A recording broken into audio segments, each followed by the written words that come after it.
This is a real B&H customer story.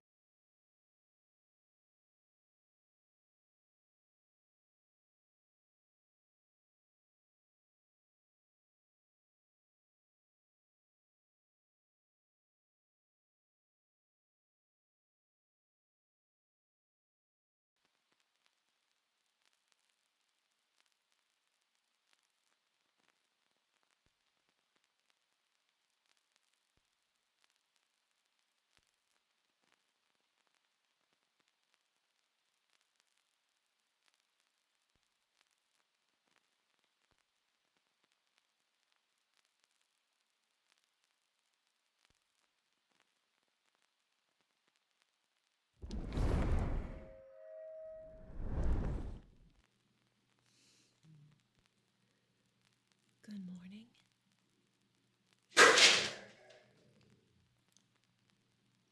Give me just one moment.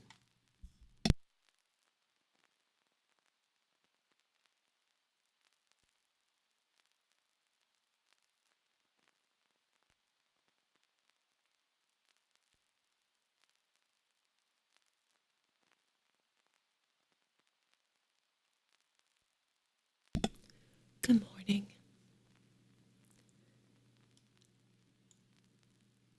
After the debacle last night, I'm not sure how my microphone sounds today.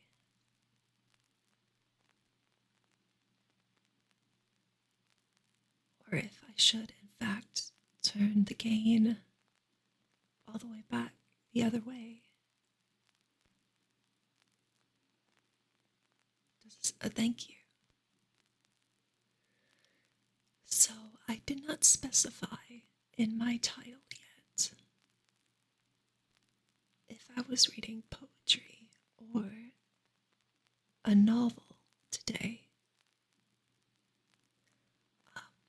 I found poems from the 1930s, but I also have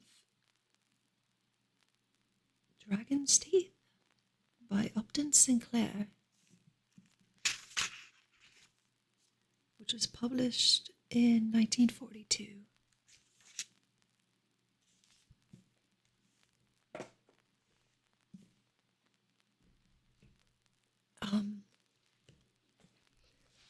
I've created a throne gift list. If there's any sort of particular poems or poets or authors you'd like for me to read on stream, they can be suggested on my throne. I suppose I can look for my list. Excuse me. Hiccups.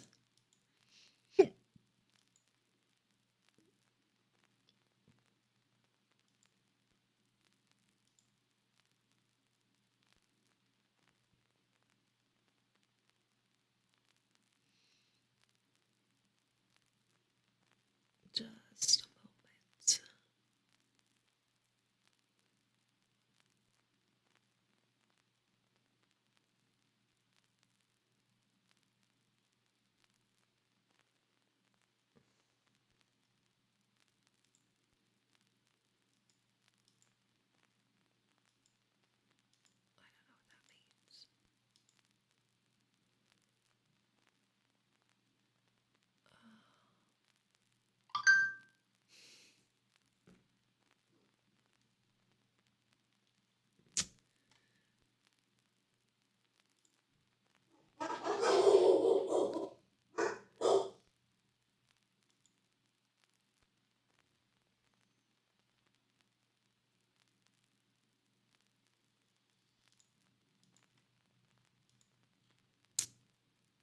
Just one moment. I'm trying to find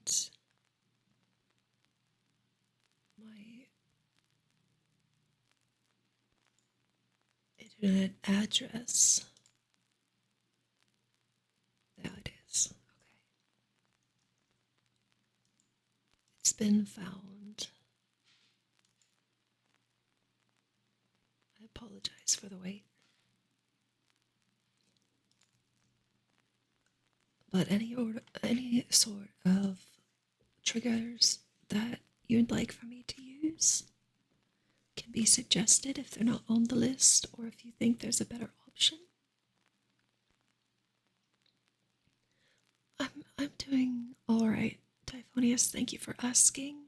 I slept in a bit longer than I wanted to, but I'm okay. I suppose I needed the sleep, so that was good. I hope you all got a good night's rest.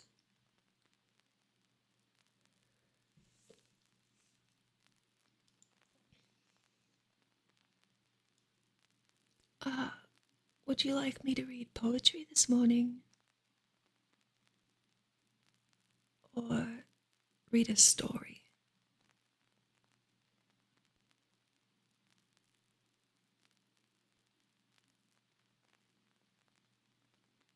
I gave an either or, which would be fun, or which would be preferred.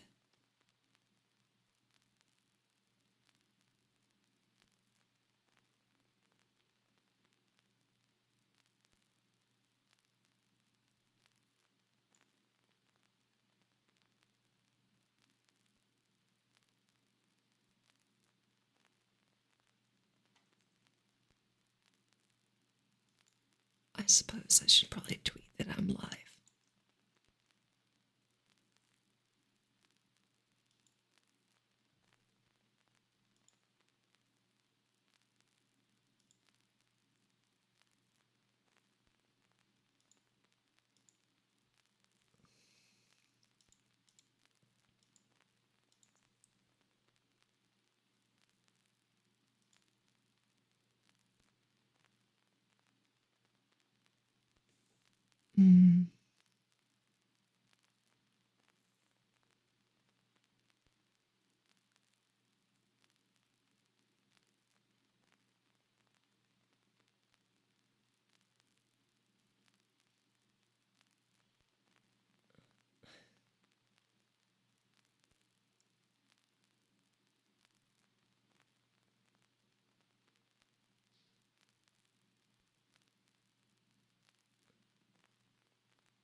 Okay, I'm into my Twitter.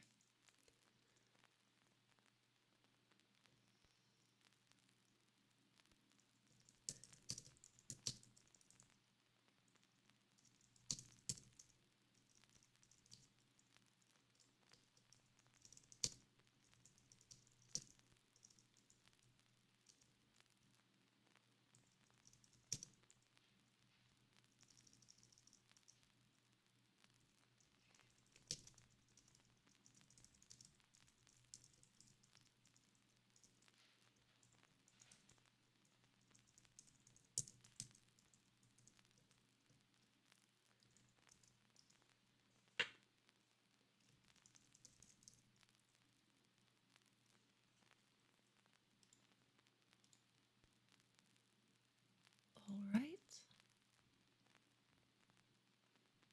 Story if a preference is needed. Okay, thank you. So, I have one that is not, it's a bit after my time, or I have one that is of my time. I have Upton Sinclair, or I have the Phantom Toll Booth. Which would you all prefer? I'm blocking my tracking. Shame.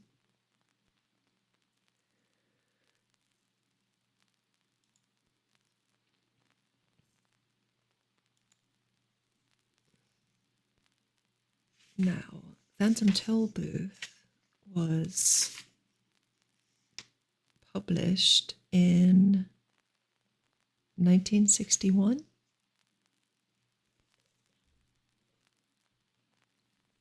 Upton Sinclair was published in 1942.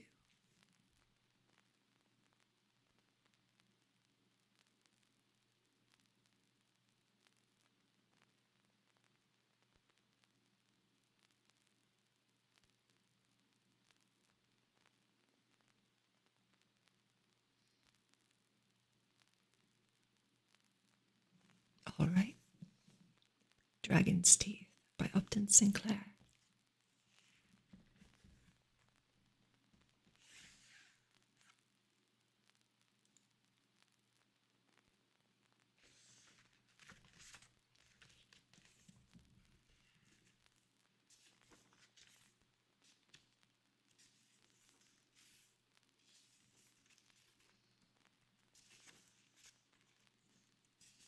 Oh, I apologize. It got, well,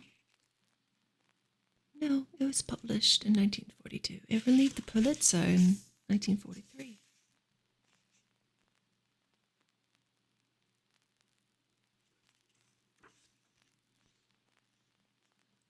The dedication. In tragic times like these, an elderly author has nothing to give but words. This collection of words is dedicated to the men and women in many parts of the world who are giving their lives in the cause of freedom and human decency. Autumn 1941.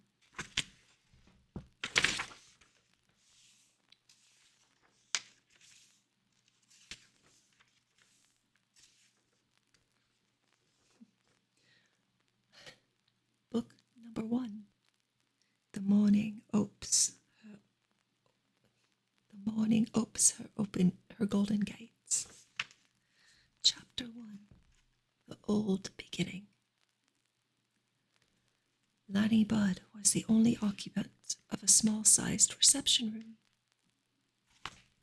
Oops. Let us fix my camera first. That's better, I believe. Yes. So that hopefully I will be blocking my camera less often. Much better. Much better. Chapter 1, The Old Beginning. Lanny Budd was the only occupant of a small-sized reception room. He was seated in a well-padded armchair and had every reason to be comfortable, but did not appear so. He fidgeted a good deal and found occasions for looking at his watch. Then he would examine his fingernails, which needed no attention. He would look for specks of lint on his tropical worsted trousers, from which he had removed the last speck some time ago. He would look out the window, which gave on one of the fashionable avenues of the city of Cannes. But he had already become familiar with the view, and it did not change. He had a popular novel on his knee, and every now and then would find that he could not interest himself in the conversation of a set of smart society people. Now and then, one of several white-clad nurses would pass through the room. Lanny had asked them so many questions that he was ashamed to speak again. He knew that all husbands behave irrationally at this time. He had seen a group of them in a stage play, slightly risque, but harmless. They all fidgeted and consulted their watches. They all got up and walked about needlessly. They all bored the nurses with futile questions. The nurses had stereotyped replies, which, except for the language, were the same all over the world. Oui, oui, monsieur. I don't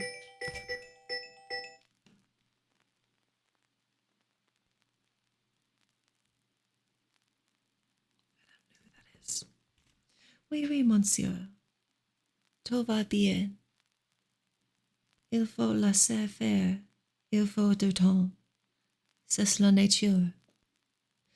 Many times Lanny had heard that last statement in the midi. It was a formula which excused many things. He had heard it more than once that afternoon, but it failed to satisfy him. He was in rebellion against nature and her ways. He hadn't had much suffering in his own life and didn't want other people to suffer. He thought that if he had been consulted, he could have suggested many improvements in the ways of this fantastic universe. The business of having people grow old and pass off the scene, and new ones having to be supplied. He knew persons who had carefully trained and perfected themselves.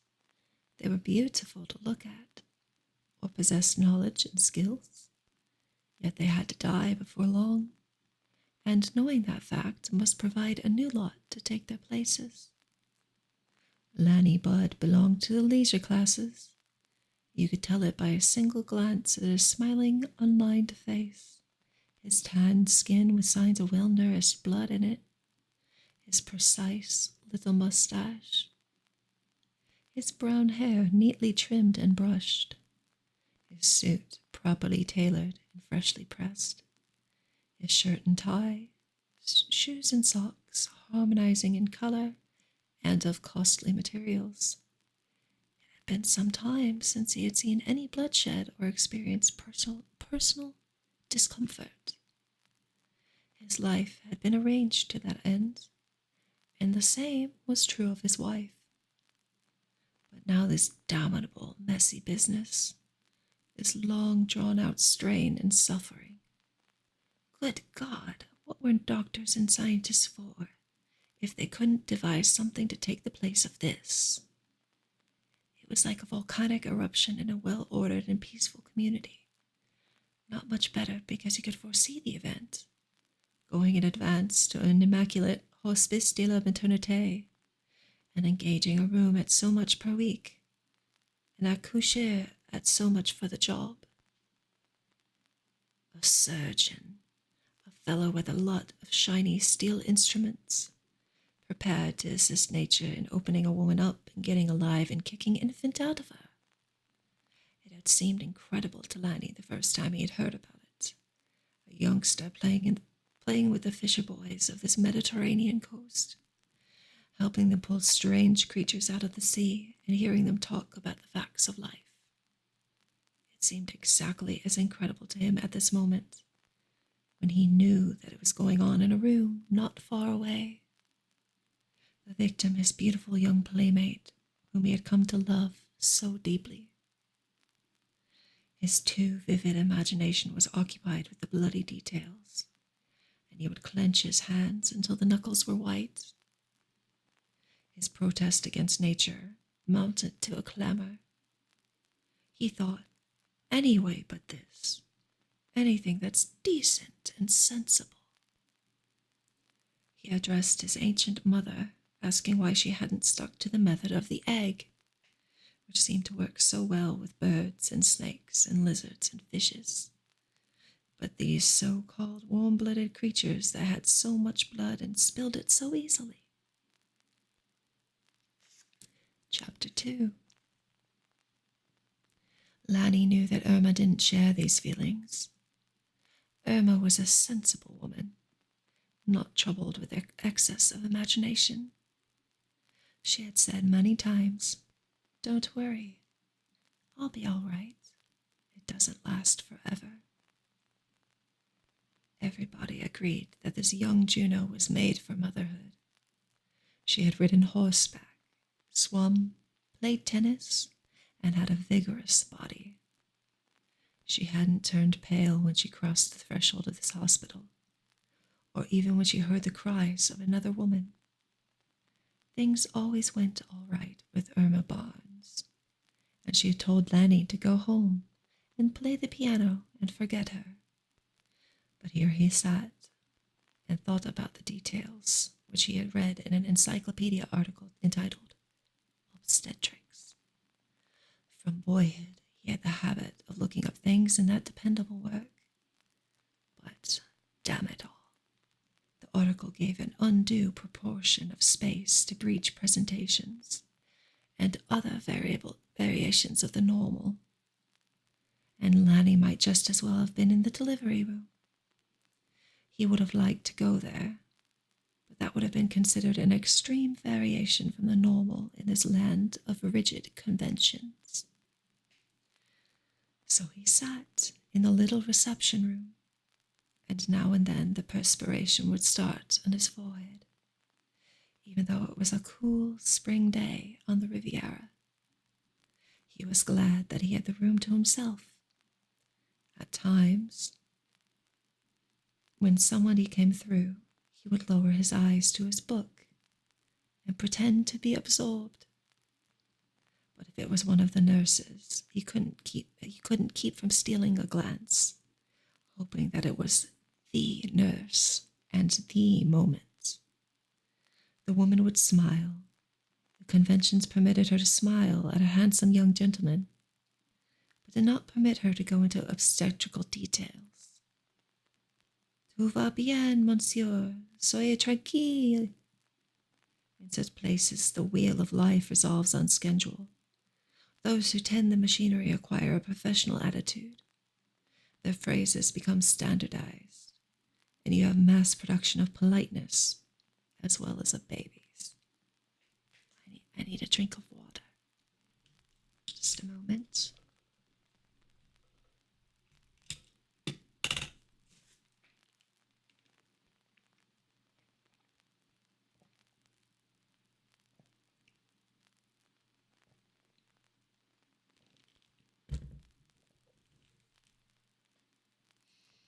Chapter 3.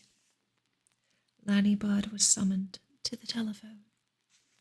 It was Pietro Corsati, Italian-born American, who represented a New York newspaper in Rome and was having a vacation on the Riviera. He had once done Lanny a favor, and now had been promised one in return. Pete was to have the news the moment it happened, but it refused to happen, and maybe wasn't going to happen. I know how you feel, said the correspondent sympathetically. I have been through it. It's been 4 hours, exclaimed the outraged young husband. It may be 4 more, and it may be 24. Don't take it too hard. It happened a lot of times. The well-known cynicism of the journalist. Lanny returned to his seat, thinking about an Italian-American with a strong Brooklyn accent who had pushed his way to an important newspaper position and had so many funny stories to tell about the regime fascista and its leaders, whom, oddly enough, he called whoops. One of his best stories was about how he had become the guide, philosopher, and friend of a New York glamour girl who had got herself engaged to a fascinating aristocrat in Rome, and had then made the discovery that he was living with a ballerina of the opera and had no idea of giving her up.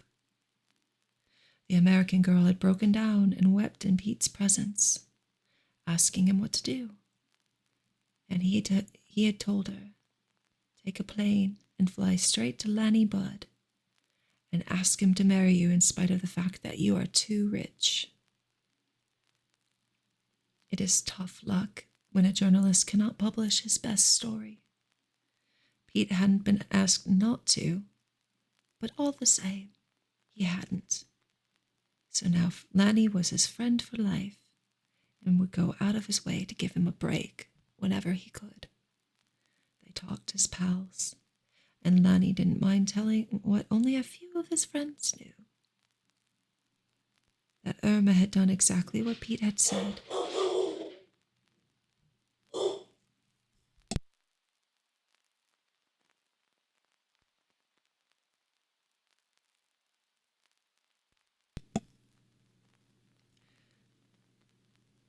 That Irma had done exactly what Pete had said.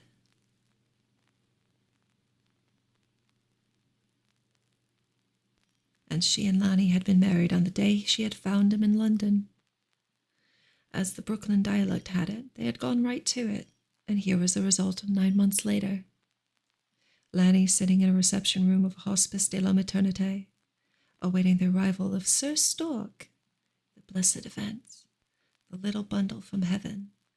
He knew the phrases, because he and Irma had been in New York and had read the tabs, and listened to radio reporters shooting out gossip and slang with the rapid-fire effect of a Bud machine gun. Lanny had promised Pete a scoop, something not so difficult because French newspapermen were not particularly active in the pursuit of the nightly stock.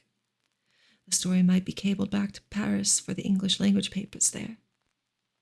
Lanny had hobnobbed with the correspondent so much that he could guess what Pete would send in his cable, and how it would appear dressed up by the rewrite man in the sweet land of liberty. Doubtless Pete had already sent a flash, and readers of that morning's newspapers were learning that Mrs. Lanny Budd, who was Irma Barnes, the glamour girl of last season, was in a private hospital in Cannes awaiting the blessed event. The papers would supply the opposite details that Irma was the only daughter of J. Paramount Barnes, recently deceased utilities magnate, who had left her the net sum of $23 million, that her mother was one of the New York Vandringams, and her uncle was Horace Vandringam, Wall Street manipulator cleaned out in the recent market collapse, that Irma's own fortune was said to have been cut in half, but she still owned a palatial estate on Long Island, to which she was expected to return. The papers would add that the expectant father was the son of Robert Budd of Budd Gunmakers Corporation of Newcastle, Connecticut, that his mother was the famous international beauty, widow of Marcel Detas, the French painter, whose work had created a sensation in New York last fall. Such details were eagerly read by a public which lived upon the doings of the rich, as the ancient Greeks had lived upon the affairs of the immortals who dwelt upon the snowy top of Mount Olympus. That is the end of chapter 3. I'm going to adjust my stream title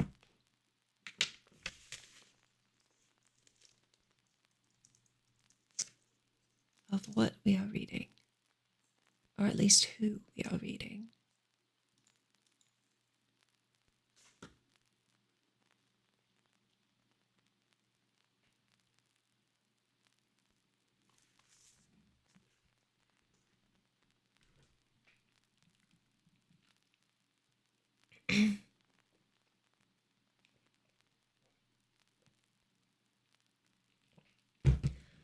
I feel like I should apologize that Dragon's Teeth does not seem to be about dragons at all. It seems to be about people. My apologies. Chapter 4. Lanny would have preferred that his child should be born outside the limelight. But he knew it wasn't possible. This stream of electrons, or waves, or whatever it was, would follow Irma on her travels, so long as she had the other half of her fortune. As a matter of fact, the fortune wasn't really diminished, for everybody else had lost half of his or hers, so the proportions remained the same. Irma Barnes still enjoyed the status of royalty, and so did the fortunate young man whom she had chosen for her prince consort. In the days of the ancient regime, when a child was born to the Queen of France, it had been the long-established right of noblemen and ladies to satisfy themselves that it was a real heir to the throne, and no fraud. No stock stories were accepted, but they witnessed with their own eyes the physical emergence of the infant Dauphine. Into the chamber of Marie Antoinette they crowded in such swarms that the queen cried out that she was suffocating, and the king opened a window with his own hands. It wasn't quite that bad now with the queen of the Barnes estate, but it was a fact that the newspaper reading and radio listening public would have welcomed hourly bulletins as to what was going on in this hospice de la maternité. But damn it, even Lonnie himself didn't know what was going on. What was the use of planning? What to say to newspaper reporters about the heir or heirs apparent to the Barnes fortune, when it refused so persistently to make itself apparent? And for all the prince consort knew, The surgeon might be engaged in a desperate struggle with a cross-birth, or perhaps having to cut the infant to pieces, or perform a cesarean section to save its life. Lanny dug his fingernails into the palms of his hands and got up and began to pace the floor. Every time he turned towards the bell button in the reception room, he had an impulse to press it. He was paying for service and wasn't receiving it, and he was getting up steam to demand it. But just at that juncture, a nurse came through the room, cast one of her conventional smiles upon him, and remarked, "Soyez tranquille, monsieur, tout va bien." Lanny called his mother on Chapter 5. Lanny called his mother on the telephone. Beauty Bud had been through this adventure 2.5 times, so she said, and spoke as one having authority. There wasn't a thing he could do, so why not come home and have something to eat, instead of worrying himself and getting in other people's way? This was the woman's job, and nobody in all creation was so superfluous as the husband. Lanny answered that he wasn't hungry, and he wasn't being allowed to bother anybody. He went back to his seat in the reception room and thought about ladies. They were, as a rule, a highly individualistic lot, each on her own and sharply aware of the faults of the others. He thought of those who made up his mother's set and therefore had played a large part in his own life. He recalled the sly little digs he had heard them give one another, the lack of solidarity he had seen them display. They had been polite to Irma, but he was certain that behind her back, and behind his, they found it difficult to forgive her for being so favored of fortune.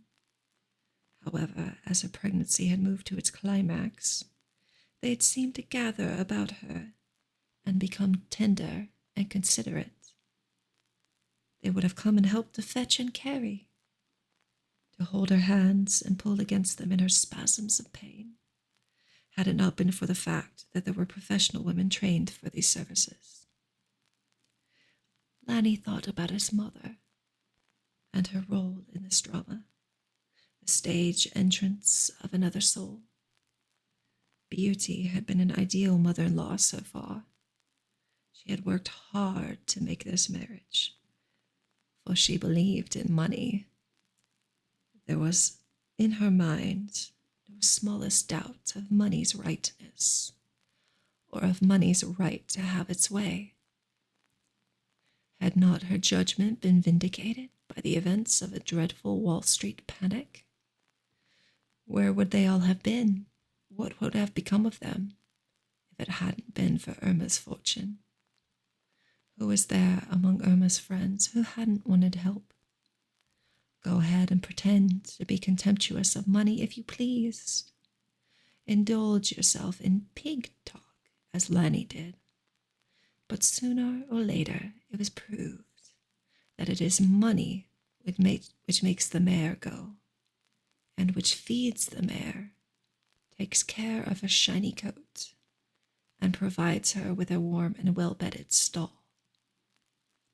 Beauty Bud was going to become a grandmother.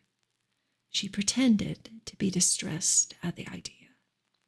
She made a mew, exclaiming that it would set the seal of doom upon her social career. Other handicaps you might evade by one device or another. You might fib about the number of your years, or have your face lifted and fill your crow's feet with skin enamel. But when you were a grandmother, when anyone could bring that charge publicly, and you had to keep silent, that was the end of you as a charmer, a butterfly, a professional beauty. But that was all mere spoofing. In reality, Beauty was delighted at the idea of there being a little one to inherit the Barnes fortune, and to be trained to make proper use of the prestige and power it conferred. That meant to be dignified and splendid, to be admired and courted, to be the prince or princess of that new kind of empire which the strong men of these days had created. Beauty's head was buzzing with romantic notions derived from the fairy tales she had read as a child. She had brought these imaginings with her to Paris and merged them with the realities of splendid equipages, costly furs and jewels, titles and honors, and then the figure of a young Prince Charming, the son of a munitions manufacturer from her homeland. Beauty Buds had been a Cinderella story, and it was now being carried further than the fairy tales usually go. Grandma Cinderella.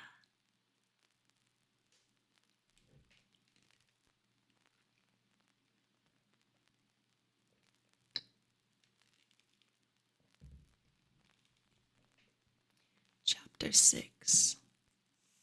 Lanny couldn't stand any more of this suspense, this premonition of impending calamity. He rang the bell and demanded to see the head nurse. Yes, even he, the superfluous husband, had some rights in a crisis like this. The functionary made her appearance, grave, stiff with starch and authority, forbidding behind pince-nez. In response to Lanny's demand, she consented to depart from the established formula that all was going well and that he should be tranquil. With professional exactitude, she explained that in the female organism, there are tissues which have to be stretched, passages which have to be widened.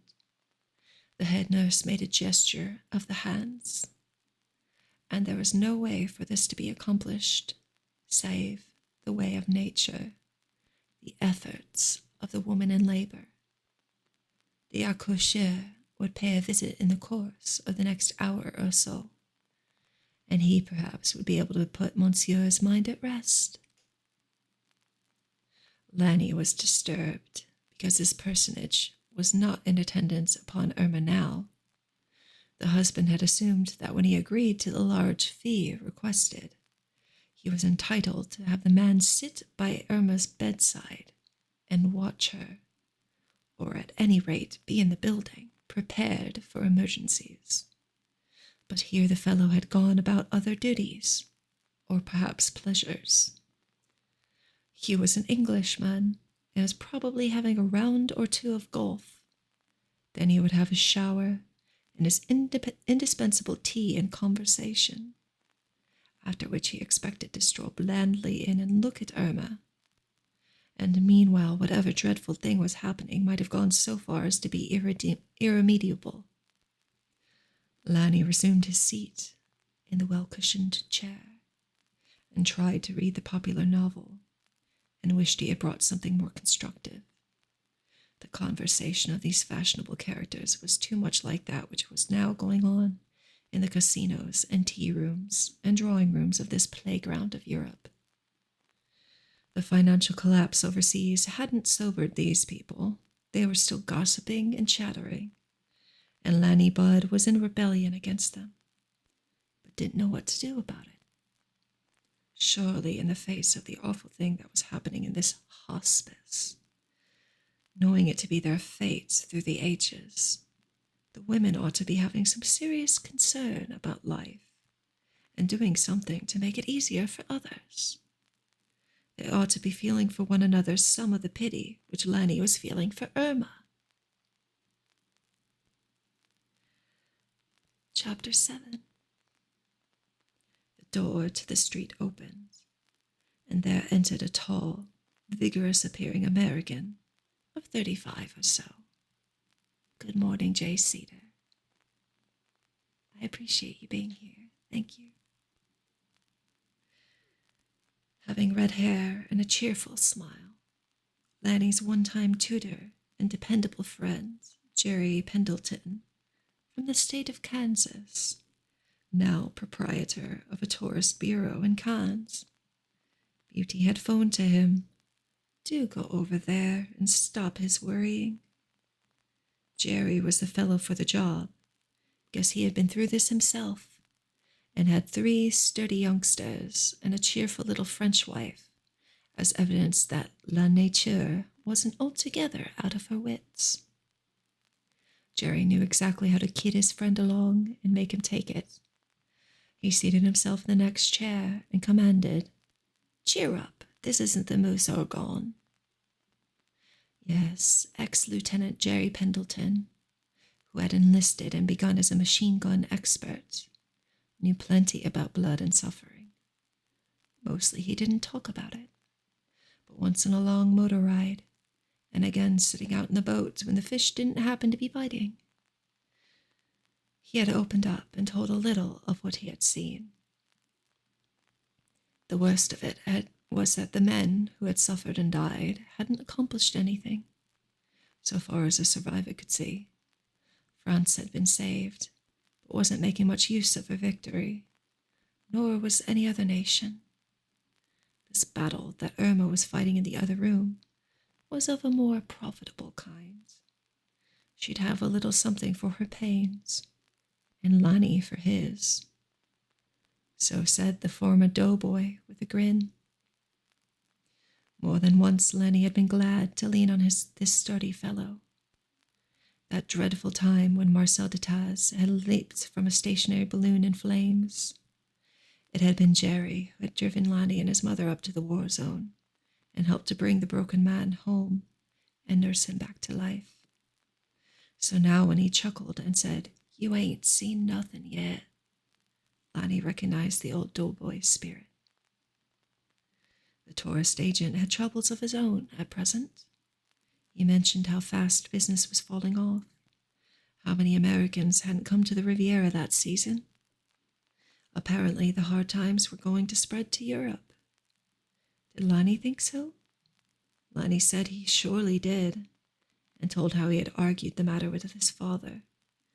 Maybe the money values which had been wiped out in Wall Street were just paper, as so many declared, but it was paper that you had been able to spend for anything you wanted, including steamship tickets and traveler's checks. Now you didn't have it, so you didn't spend it. Lanny and his wife could have named a score of people who had braved the snow and sleet of New York the past winter, and were glad if they had the price of meal tickets. Jerry said he had been hard up more than once and could stand it again. He'd have to let his office force go, and he and Cerise would do the work. Fortunately, they had their meal tickets, for they still lived in the pension Flavin, owned and run by the wife's mother and aunt. "You'll have to take me fishing some more and let me carry home the fish," said the ex-tutor, and Lanny replied, "Just as soon as I know Irma's all right, we'll make a date." The moment he said this, his heart gave a jump. Was he ever going to know that Irma was all right? Suppose her heart was failing at this moment, and the nurses were frantically trying to restore it.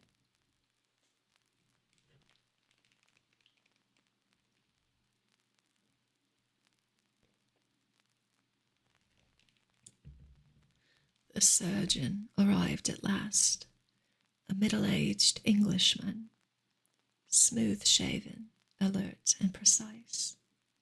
His cheeks were rosy from a workout in the sunshine, followed by a shower bath. He had talked with the head nurse over the telephone. Everything was going excellently. Lanny could understand that a surgeon has to take his job serenely. He cannot suffer with all his patients. Whatever others may do, he has to accept la nature and her ways. He said he would see Mrs. Budd and report. Lanny and his friend resumed their discussion of depressions and their cause. Lanny had a head full of theories, derived from the red and pink papers he took. Jerry's reading was confined mostly to the Saturday Evening Post and the Paris edition of the New York Tribune. Therefore, he was puzzled and couldn't figure out what had become of all the money that that people had had early in October 1929, and where it had gone by the end of that month. Lanny explained the credit structure. One of those toy balloons shining brightly in the sunshine, dancing merrily in the breeze, until somebody sticks a pin into it. Jerry said, "By heck, I ought to study up on those things." The surgeon reappeared, as offensively cheerful as ever. Mrs. Budd was a patient to be proud of. She was just the way a young woman ought to keep herself. The bearing down pains, as they were called, might continue for some little time yet. Meanwhile, there was nothing to be done. Lanny was dismayed, but knew there was no use exhibiting his feelings. He too must maintain the professional manner. "I'll be within call," said the surgeon. "You might as well get it off your mind for a while." Lanny thanked him. After the surgeon had gone, Jerry said, "When do we eat?" Lanny wanted to say that he couldn't eat, but he knew that Jerry was there for the purpose of making him change his mind. It was dinner hour at the Pension Flavin, and Jerry recited a jingle to the effect that he knew a boarding house not far away where they had ham and eggs 3 times a day. Oh, how those boarders yell when they hear the dinner bell, and so on. This was the sporting way to deal with the fact that your mother-in-law runs a medium-priced pension in the most fashionable of Riviera towns. Lanny knew also that he hadn't visited the Pendleton family for some time, and that having won the biggest matrimonial sweepstakes, it was up to him to show that he didn't mean to highbat his poor friends. "All right," he said, "but I'll be glum company." "The boarders know all about it," responded Jerry. Indeed, they did. Wherever the boarders came from and whatever they were, they knew about the Budd family and felt themselves members of it. For 16 years, Jerry Pendleton had been going fishing with Lanny Budd, and the boarders had eaten the fish. At the outset, Jerry had been a boarder like themselves, but after he had driven the Boches out of France, he had married the daughter of the pension. And then had come the time when another of the boarders had married Lanny's mother. From that time on, the boarders had all regarded themselves as Budds and entitled to every scrap of gossip concerning the family. Chapter 9. Driving back to the hospital, Lanny took the precaution to stop and purchase several magazines, French, English, and American. He would equip himself for a siege, and if one subject failed to hold his attention, he would try others. Arriving at the reception room, he found that he was no longer alone. In one of the chairs sat a French gentleman, stoutish and prosperous, betraying in aspect and manner those symptoms which Lanny recognized. The stranger's misery loved company, and he introduced himself as an avocat from a nearby town. It was his wife's first accouchement, and he was in a terrible state of fidgets and could hardly keep his seat. He wanted to bother the nurses with questions every time one entered the room. He seemed to Lanny absurdly naive. He actually didn't know about the bearing down pains, that they were according to the arrangements of la nature, and that women didn't very often die of them. Speaking as a veteran of some 10 hours, Lanny explained about the stretching of tissues and comforted the stranger as best he could. Later on, seeing that his advice was without effect, Lanny became bored and buried himself in the latest issue of the New Statesman. He would have liked very much to inquire whether there had been any change in the status of his wife, but the egregious emotionalism of Monsieur Fauchard reminded him that the Budds were stern Anglo-Saxons and should behave accordingly. He resolutely fixed his attention upon an article dealing with the final reparations, settlement of the World War, now more than 11 years in the past. the probable effects of that settlement upon the various nations involved. This was a subject of interest to a young man who had been born in Switzerland of American parents and had lived chunks of his life in France, Germany, England, and the States. Thank you, Fox. Thank you very much. His many friends in those countries belonged to the ruling classes and took political and economic developments as their personal affairs. The surgeon was a long time in returning, and Lanny began once more to feel himself a defrauded client. He forgot that there are telephones, whereby an obstetrician can keep informed as to his patient while reading the latest medical journal at home or playing a game of billiards at his club. When the Englishman at last appeared, he informed the anxious husband that the time for action was approaching, and that Mrs. Budd would soon be taken to the delivery room. After that, Lanny found it impossible to interest himself in what L'Illustration had to report about the prospects for the spring salons. Important though this subject was to one who earned his living by buying or selling works of art on commission. There was no use trying to be Anglo-Saxon any longer. Better give up and admit the hegemony of Mother Nature. Lanny put down his magazine and watched Monsieur Fauchard pacing the floor of the reception room. And when Monsieur Fauchard sat down and lighted a cigarette, Lanny got up and did the pacing. Meanwhile, they talked. The Frenchman told about his wife. She was only 19. Her charms were extraordinary, and Monsieur Fauchard spared no details in describing them. He wanted to tell the whole story of their courtship and marriage, and was grateful to a stranger for listening. Lanny didn't tell so much, nor was it necessary. Monsieur Fauchard had heard the surgeon call him by name, and was aware who this elegant young American must be. He had read about Irma Barnes, and began to talk as if he were an old friend of the family. Indeed, as if he were about to take charge of Irma's convalescence and the nursing of her infants. Lanny, who had grown up in France, knew that it wasn't worthwhile to take offense. Much better to be human. They would set up a temporary association, a league of husbands in labor. Others might be joining them before the night was over.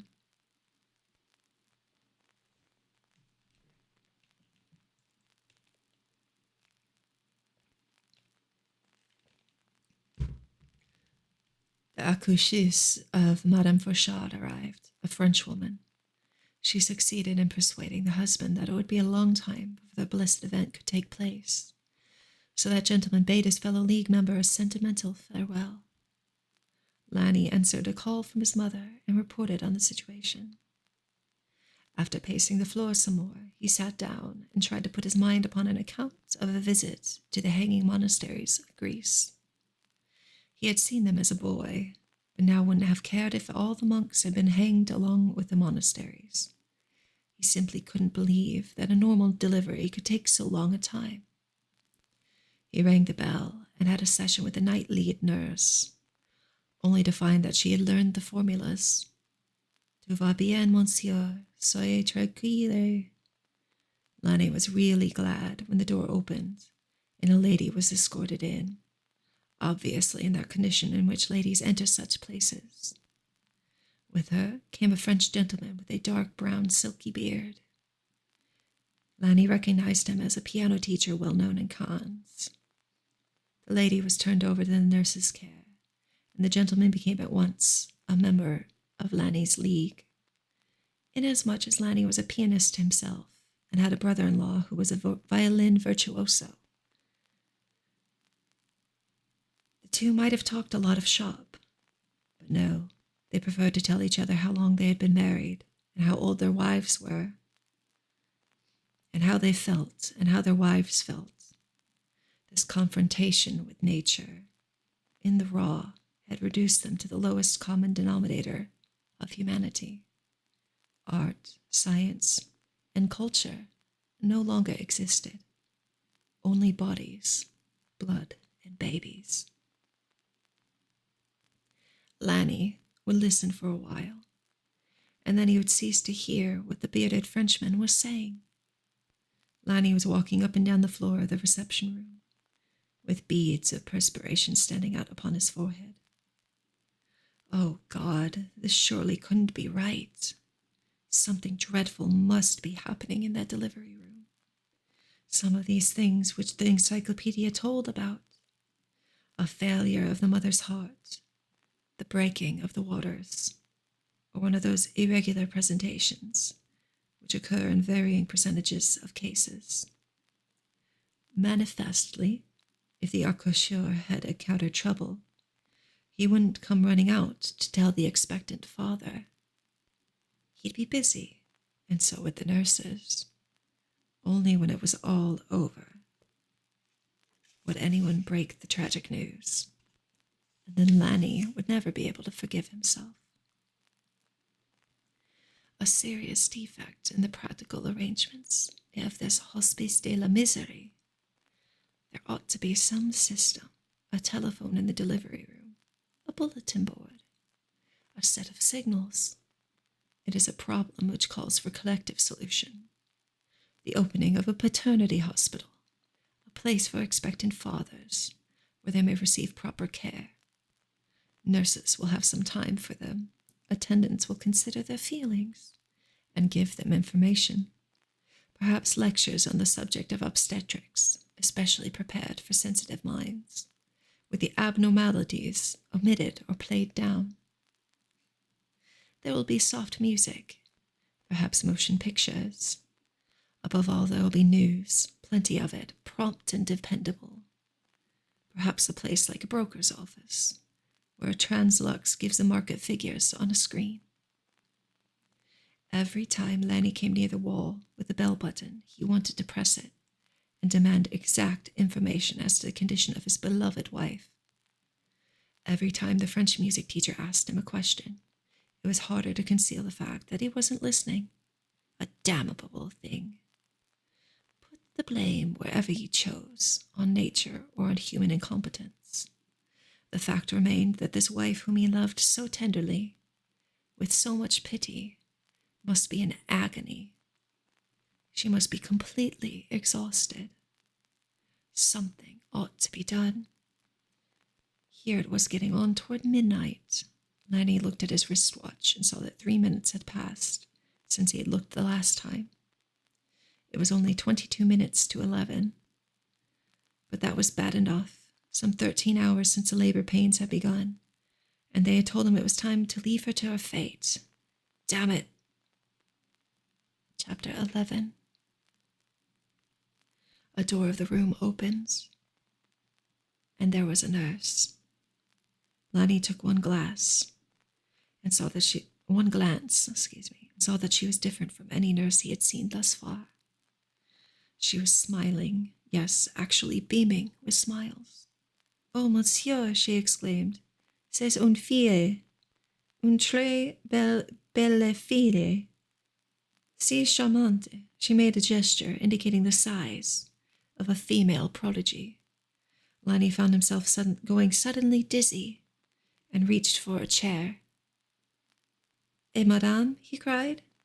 "Madame est si brave, et est magnifique, tout va bien." The formula again. Lanny poured out questions and satisfied himself that Irma was going to survive. She was exhausted, but that was to be expected. There were details to be attended to. In half an hour or so, it should be possible for Monsieur to see both mother and daughter. "Tout de suite, soyez tranquille." The teacher of piano had Lanny Budd by the hand and was shaking it vigorously. For some time after the American had resumed his seat, the other was still pouring out congratulations. "Merci, merci," Lanny said mechanically, meanwhile thinking, "A girl. Beauty will be disappointed." But he himself had no complaint. He had been a ladies' man from childhood, seeing his father only at long intervals, cared for by his mother and by women servants. There had been his mother's women friends, then his half-sister and his stepmother in New England, then a new half-sister, Bienvenue, and a succession of his sweethearts, and last of all his wife. He had got something from them all and would find a daughter no end of fun. It was all right. Lanny got up, excused himself from a French gentleman, and went to the telephone. He called his mother and told her the news. Yes, he said, he was delighted, or would be when he got over being woozy. No, he wouldn't forget the various cablegrams, one to his father in Connecticut, one to Irma's mother on Long Island, one to his half-sister Bess in Berlin. Beauty would do the telephoning to various friends in the neighborhood. Trust her not to miss those thrills. Lanny would include his friend Rick in England and his friend Kurt in Germany. He had the messages written, save for filling in the word, girl. We will not remove the space. Aaron, you're asking way too much. Far, far too much.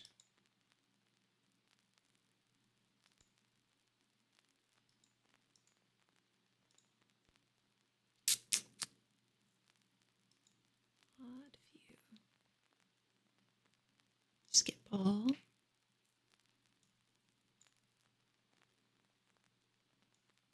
Just a moment, I apologize.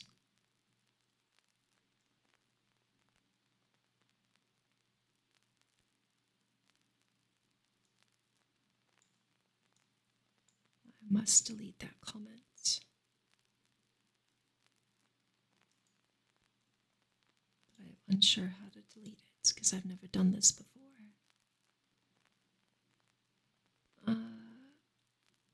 We'll just ban. It's fine.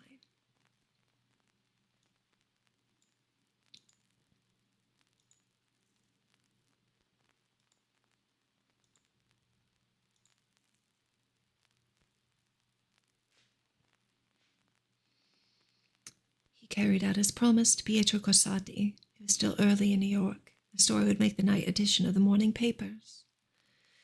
That which was read by Cafe Society, whose darling Irma Barnes had been. After receiving Pete's congratulations, Lanny went back for others which the French gentleman had thought up. Astonishing how suddenly the black clouds had lifted from the sky of a young husband's life. How less murderous the ways of Mother Nature appeared. It became possible to chat with the piano teacher about the techniques he employed, to tell one's own experiences with the Lachitsky method, and later with the Betrapt, to explain the forearm rotary motion, and illustrate it on the arm of one's chair. Lanny found himself tapping out the opening theme of Liszt's symphonic poem, From the Cradle to the Grave, but he stopped with the first part.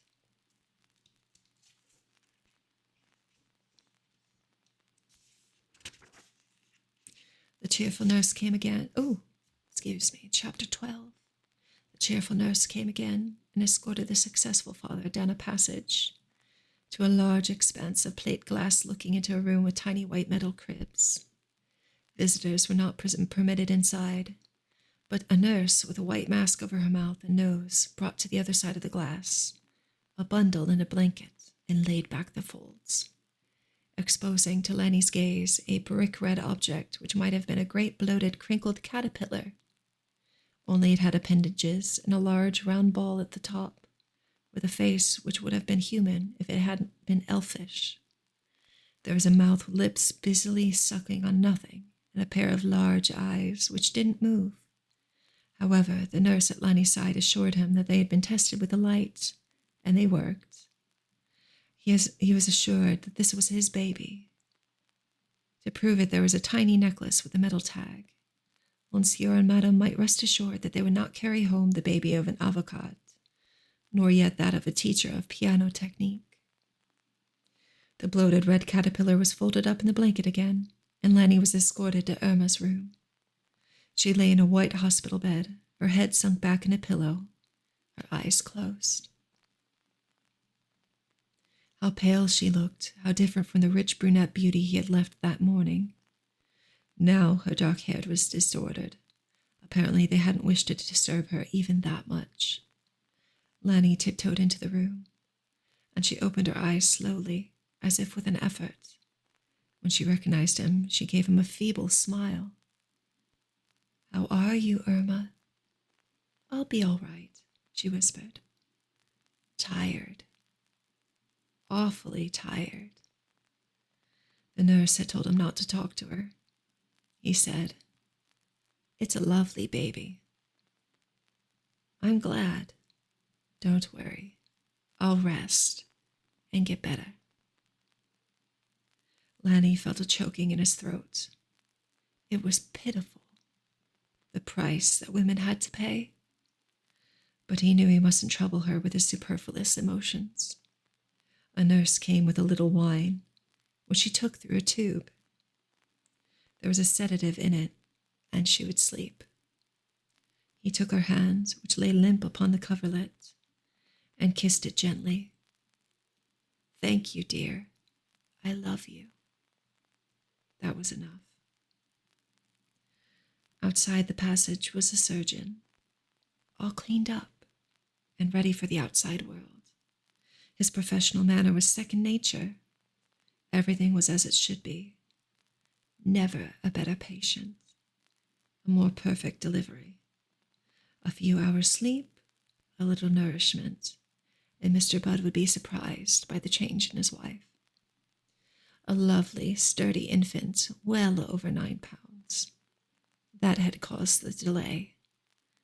Sorry you had such a long wait. No help for that.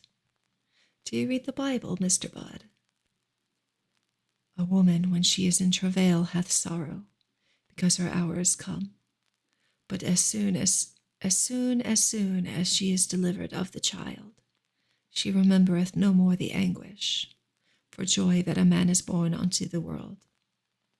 In this case, it's a woman, but we're no longer in ancient Judea, and the women are bossing the show. In my country and yours, they have the vote, and they own more than half the property, I'm told. It's their world, and what they are going to do with it,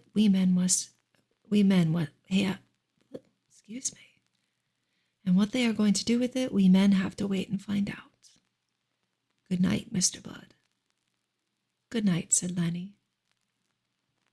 He owed the man 30,000 francs, which sounded like a thumping price, but the franc was low. Lanny didn't begrudge it, he thought. I'd have offered 100,000 an hour ago.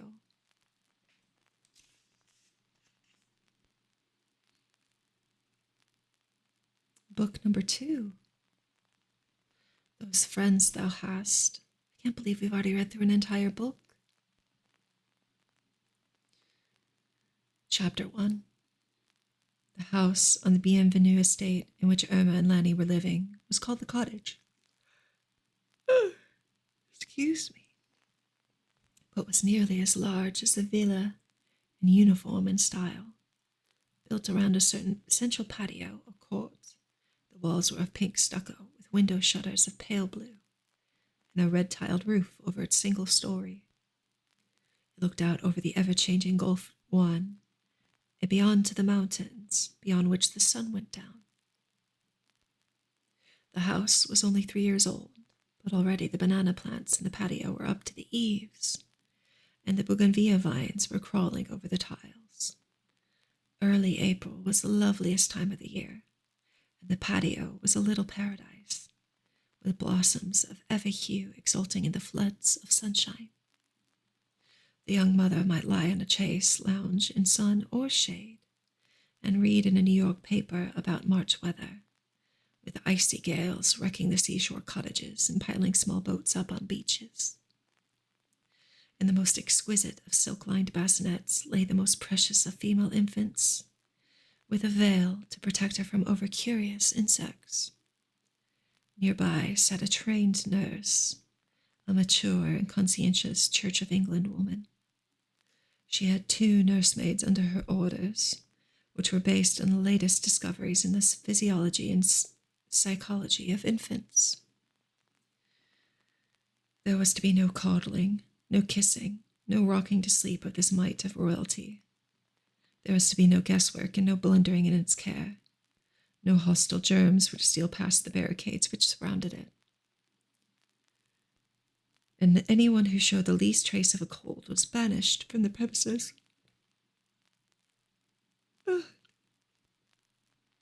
Guests, and even relatives had to obey the orders of the all-knowing Miss Sevin. She was armed with authority to defy even grandmothers. As for Irma, she had agreed to make the supreme sacrifice. Every 4 hours the precious bundle was to be brought for her nursing, and she was to be on hand, no matter what temptations the world of fashion might put in her way. Back to Rousseau. There had been family councils and international negotiations concerning a name for this multi-millionaire heiress. Many claims had been entered, and if they had all been granted, the little one would have been loaded down after the fashion of European royalty. Manifestly, it wouldn't do to give her the name Beauty. That was something that had to be earned. And suppose she failed to meet the test? Beauty's real name, Mabel, she didn't like. So that was out. Irma's own claims she renounced in favor of her mother, to whom it would mean so much. Irma was going to live most of her life in Europe, because that's what Lanny wanted. So should they not give a pining dowager in a Long Island palace whatever solace she could derive from having her name carried on? The Barnes clan was also entitled to consideration, having furnished the money. Frances Barnes Budd was a name not hard to say, but never was it to be Fanny. The Queen Mother of Shore Acres was helpless to understand how her once lovely name was being put to such base uses in these modern days. Chapter 2. Irma was reclining in the patio, enjoying the delight of holding the naked mite in her arms, while it absorbed the sunshine of the midi for a measured 3 minutes. Lanny came in, saying, "Uncle Jesse is over at the villa. Do you want to meet him?" "Do you think I should?" "You surely don't have to if you don't feel like it." "Won't his feelings be hurt?" "He's used to that." Lanny said it with a grin. Irma had heard no little talk about this red sheep of her mother-in-law's family. At first, her curiosity hadn't been aroused, for she didn't take political questions to heart. And while she had no doubt that communists were dreadful people, still, if that was what Jesse Blacklist believed, he had to say it. Threats to the social order had never been real to Irma, at least not up to the time of the panic. During that convulsion, she had heard many strange ideas discussed, and had begun to wonder about them. "Now," she said, "if you and your mother see him, I ought to see him too." "Don't let him corrupt you," replied the husband, grinning again. He got fun out of arguing with his red uncle, and used him for teasing other people. Lanny went over to the villa and came back with a tall, odd-looking man, having an almost entirely bald head fairly baked by the sun. For he went about most of the time without a hat. He was dressed carelessly, as became a painter, with sandals, white duck trousers, and a shirt open at the throat. His face had many wrinkles, which he increased when he smiled in his peculiar twisted way. He was given to that kind of humor which consists in saying something different from what you mean, and which assumes understanding on the part of other people which they do not always possess. Jesse Blacklist was ill-satisfied with the world in which he lived, and found his pleasure in reducing it to absurdity. "Well, so this is Irma," he said, looking down at her. She had covered up her bosom with the orange-colored peignoir of Chinese silk which she was wearing. Her vivid brunette color, which had come back so quickly, should have pleased a painter, but Uncle Jesse painted only street urchins and poor beggar folk and working men with signs of hard toil on them. "And this is the baby," he said, peering into the well-shaded bassinet.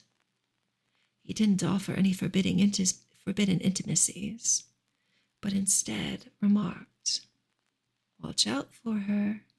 She'd be worth a lot to kidnappers." A sufficiently horrid idea. The visitor seated himself in a canvas chair and stretched his long legs. His glance wandered from the young wife to the young husband and back again.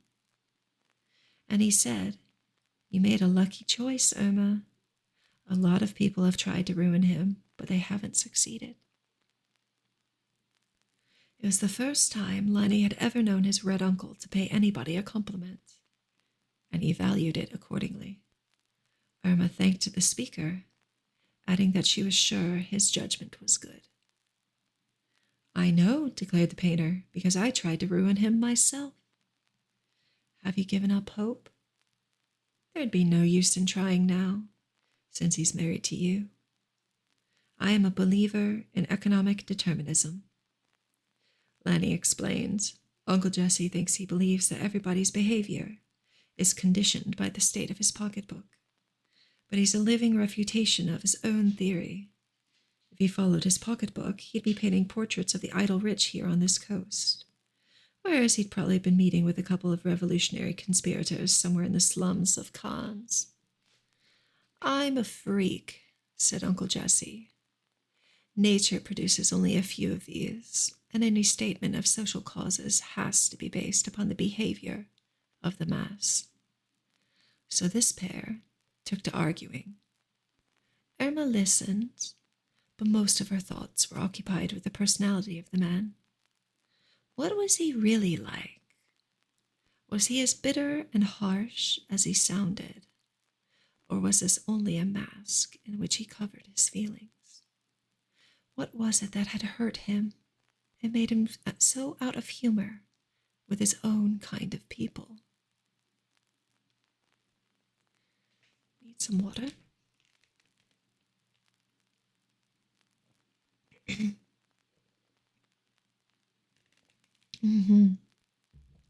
Indeed. The discussion lasted quite a while. They both seemed to enjoy it, even though they said sarcastic things, each about the other. The French word for abuse is injurious, which means injuries, but no hard saying appeared to injure either of these men.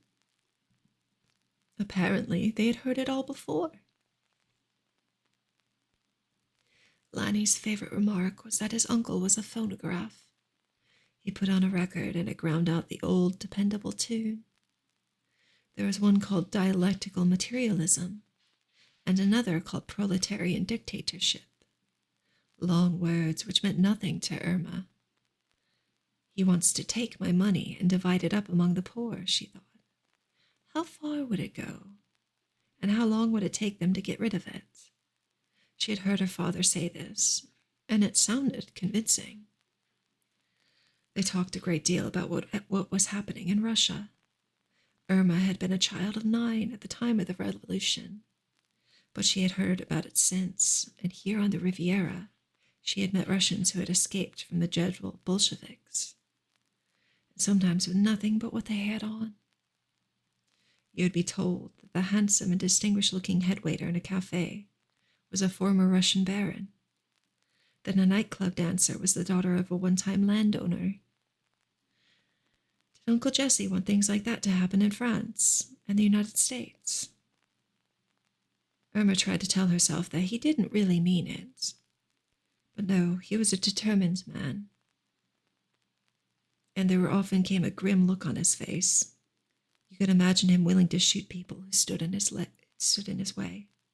Irma knew that the Paris police had detained him a couple of times, and that he had defied them. Apparently, he was ready to pay whatever price his revolution cost. Presently, he revealed the fact that he was taking steps to become a citizen of France. He had lived in the country for 35 years, without ever bothering. But now it appeared that the party wanted him to run for the Chamber of Deputies. He had made himself a reputation as an orator. Said Lanny, they want him to put on his phonograph records for all of France. Irma, who was money-conscious, thought at once, he's come to get us to put up for his campaign. Lanny didn't have much money since his father got caught up in the slump. Irma resolved, I won't help him. I don't approve of it. She had discovered the power of her money during the Wall Street crisis and was learning to enjoy it. But then another point of view occurred to her. Maybe it would be a distinguished thing to have a relative in the chamber, even if he was a communist. She wasn't sure about this and wished she knew more about political affairs. Now and then she had that thought about various branches of knowledge and would resolve to find out. But then she would forget because it was too much trouble. Just now, they had told her that she mustn't get excited about anything because excitement would spoil her milk. A nuisance, turning yourself into a cow. But it was pleasant enough here in the sunshine, being entertained with novel ideas. Lanny apparently agreed with his uncle that what the Russians were doing was important for them. The dispute was over the question whether the same thing was going to happen in France and England and America. Lanny maintained that these countries, being democracies, could bring about the changes peacefully. Zenelbario, thank you for the follow. I appreciate you very much. Thank you.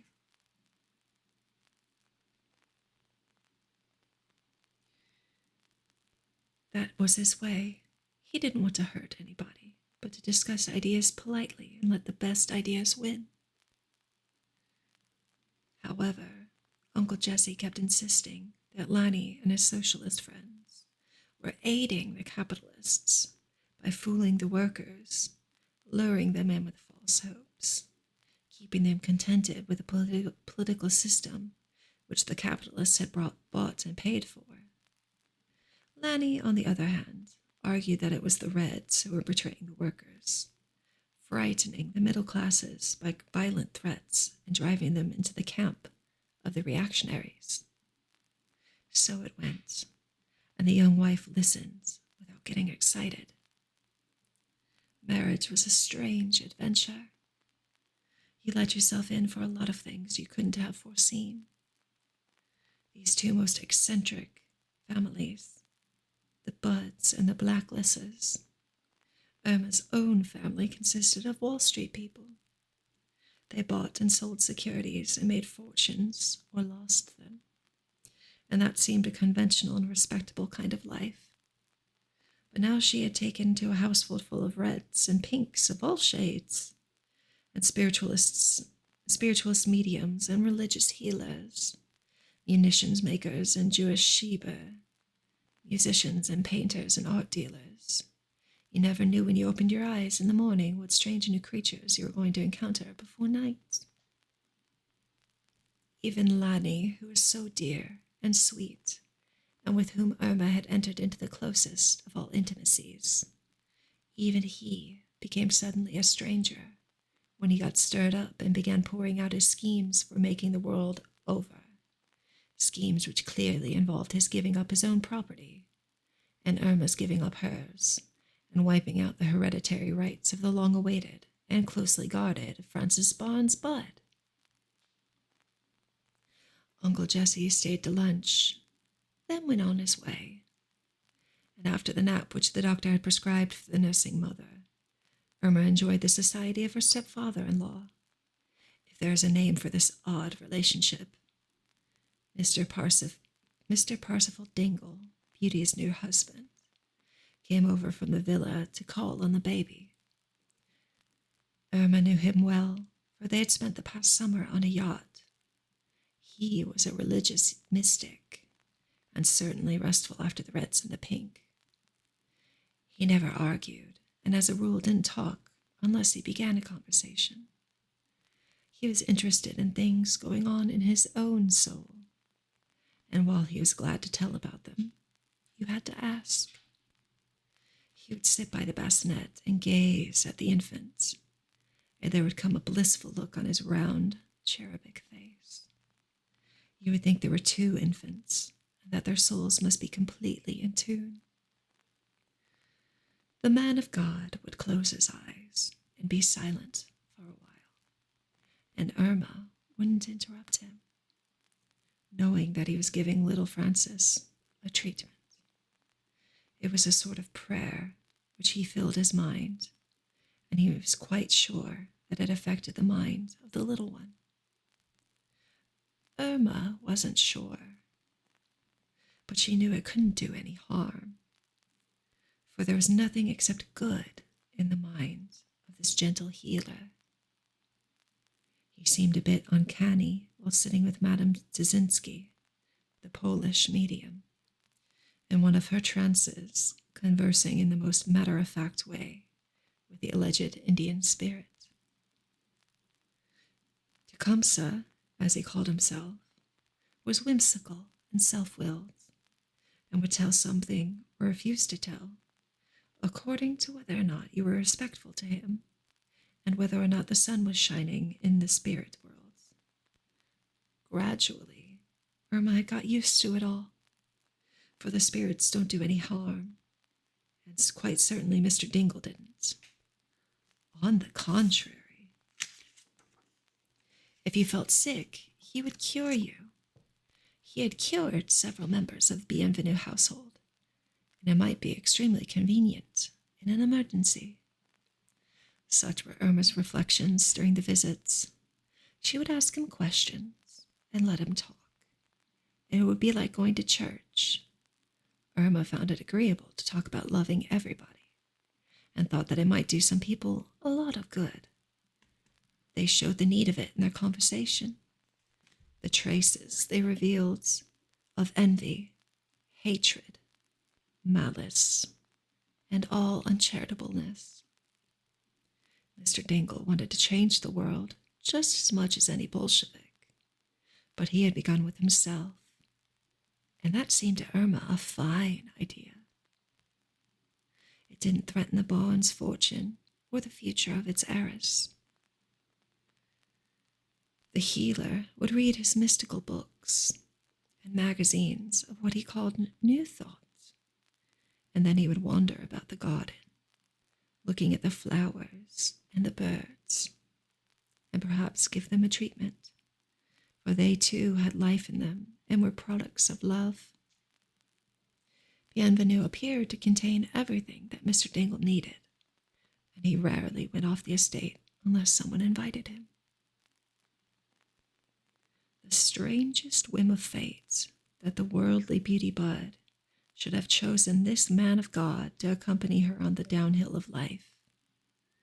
All her friends laughed over it and were bored to death with her efforts to use the language of spirituality.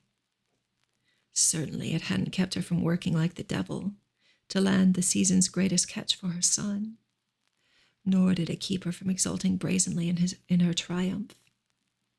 Beauty's religious talk, no more than Lanny's socialist talk, was causing them to take steps to distribute any large share of Irma's unearned increments. On the contrary, they had stopped giving elaborate parties at Bienvenue, which is hard on everybody, on the Cap d'Antibes, the tradesmen, the servants, the musicians, the couturiers, all who catered to the rich. It was hard on the society folk, who had been so scared by the panic and the talk of hard times on the way. Surely somebody ought to set an example of courage and enterprise, and who could have done it better than a glamour girl with a whole bank vault full of blue-chip stocks and bonds?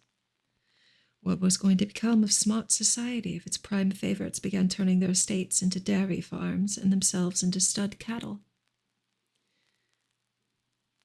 I need another drink of water.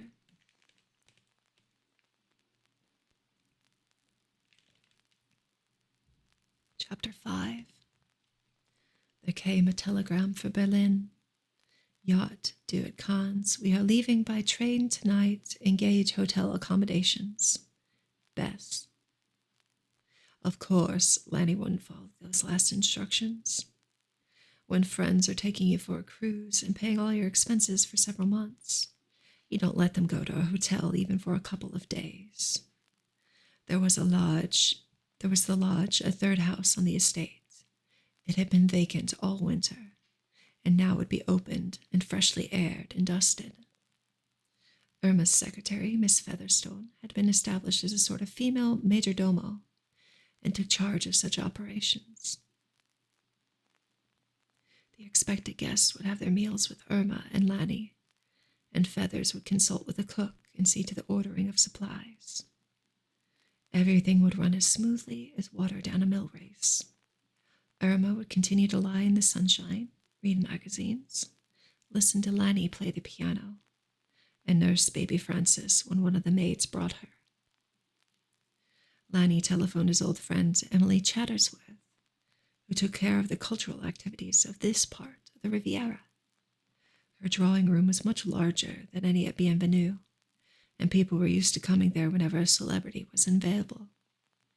Hansi Rubin always played for her, and the fashionable folk who cared for music, and the musical folk who were socially acceptable, would be invited to Chenes for a treat. Emily would send Hansi a check, and he would endorse it over to be used for the workers' educational project, which was Lanny's special hobby. Just before sundown of that day, Lanny and Irma sat on the loggia of their home, which looked out over the Gulf One, and watched the trim white Bessie Budd glide into the harbor of Cannes. They knew her a long way off, for she had been their home during the previous summer, and Lanny had taken 2 other cruises in her. With a pair of field glasses, they could recognize Captain Moeller, who had had a chance to marry them, but had funked it. They could almost imagine they heard his large Prussian voice when it was time to slow down for passing the breakwater. Next morning, but 1, Lanny drove into the city, with his little half-sister Marceline at his side, and Irma's chauffeur following with another car. The long blue express rolled in and delivered 5 of their closest friends, plus a secretary and a nursemaid in a uniform and cap with blue streamers, carrying an infant in arms. It was on account of this last that the cruise was being taken so early in the year. The 2 lactant mothers would combine their dairy farms, put them on shipboard, and transport them to delightful places of this great inland sea, famed in story. Just prior to the World War, Lanny Budd, a small boy traveling on a train, had met a Jewish salesman of electrical gadgets. They had liked each other, and the stranger had given Lanny his card. This small object had lain in a bureau drawer, and if, later on, Lanny hadn't happened to be rummaging in that drawer, how much would have been different in his life. He wouldn't have written to Johannes Robin, and Johannes wouldn't have come to call on him in Paris, and met Lanny's father, and with the father's money become one of the richest men in Germany. Lanny's half-sister wouldn't have met Hansi Robin, and shocked her family by marrying a Jewish musician. The yacht wouldn't have been called the Bessie Budd, wouldn't have taken Lanny and his family on 3 cruises, and been the means of Lanny and Irma's getting married in a hurry. They mightn't have gotten married at all, and there wouldn't have been any honeymoon cruise to New York, or any baby Frances, or any floating dairy farm. In short, if that business card, Johannes Robin, agent, Maatschappij voor elektrische specialiteiten, Rotterdam, had stayed covered up by Lanny Budd's neckties and handkerchiefs, most of Lanny's life would have been missing.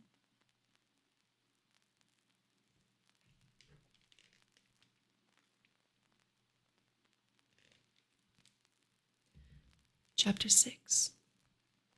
2 happy members of the prosperous classes welcomed 5 of their intimate friends on the platform of a railroad station.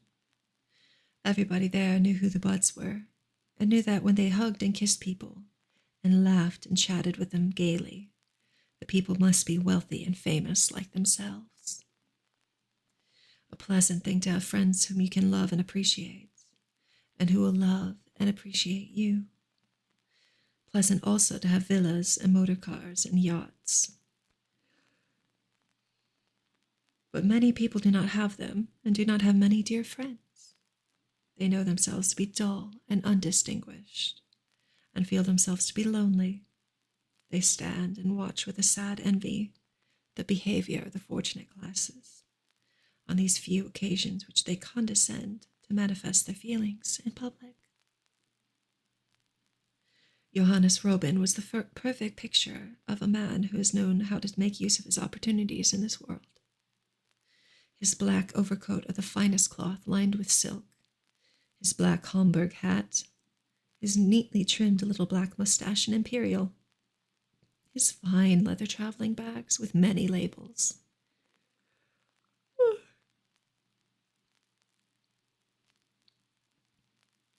His manner of quiet self-possession. His voice that seemed to be caressing you. Everything about him was exactly right.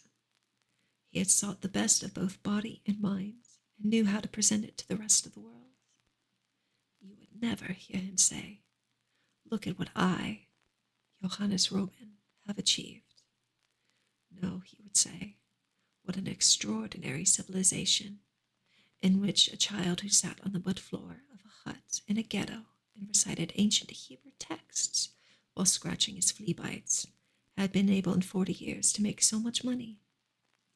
He would add, "I'm not sure that I'm making the best use of it. What do you think?" That flattered you suddenly. As for Mama Robin, there wasn't much you could do for her in the way of elegance. You could employ the most skillful couturier and give her a carte blanche as to price. But Leah, wife of Joshua Robanovich, would remain a Yiddish mother, now a grandmother, a bit dumpier every year, and with no improvement in her accent, whether it was Dutch or German or English she was speaking. All she had was kindness and devotion. And if that wasn't enough, you would move on to some other part of the room. I apologize for yawning. It seems that soft reading is having an ASMR effect on me. The modern practice of easy divorces and remarriages makes complications for genealogists. Lanny had grown tired of explaining about his two half-sisters. The name of Marceline de Taz made it plain that she was the daughter of the painter who had been killed in the last months of the war. Also, it was possible to guess that Bessie Budd Robin was the daughter of Lanny's father in New England. Thank you. On that stone and rock-bound coast, our ancestors had won a hard and honest living. So Bess was tall, and her features were thin, and conscientiousness written all over them. Her straight brown hair was bobbed, and she wore the simplest clothes which the style makers would allow to come into the shops. She was 22 and had been married 4 years, but had put off having children because of her determination to play accompaniments for Hansi in exactly the way he wanted them. Very touching to see how she watched every step he took, and managed him exactly as her mother at home managed a household. She carried his violin case and wouldn't let him pick up a suitcase. Those delicate yet powerful fingers must be devoted to the stopping of violin strings, or the drawing of a bow. Hansi was a piece of tone-producing machinery. When they went on tour, he was bundled up and delivered on a platform, and then bundled up and carried to a hotel and put to bed. Hansi's face of a young Jewish saint, Hansi's soulful dark eyes, Hansi's dream of loveliness embodied in sound drove the ladies quite beside themselves. They listened with hands clasped together. They rushed to the platform and would have thrown themselves at his feet, to say nothing of his head. But there was that erect and watchful-eyed granddaughter of the Puritans, with a formula which she had said as often as it was called for. "I do everything for my husband that he requires.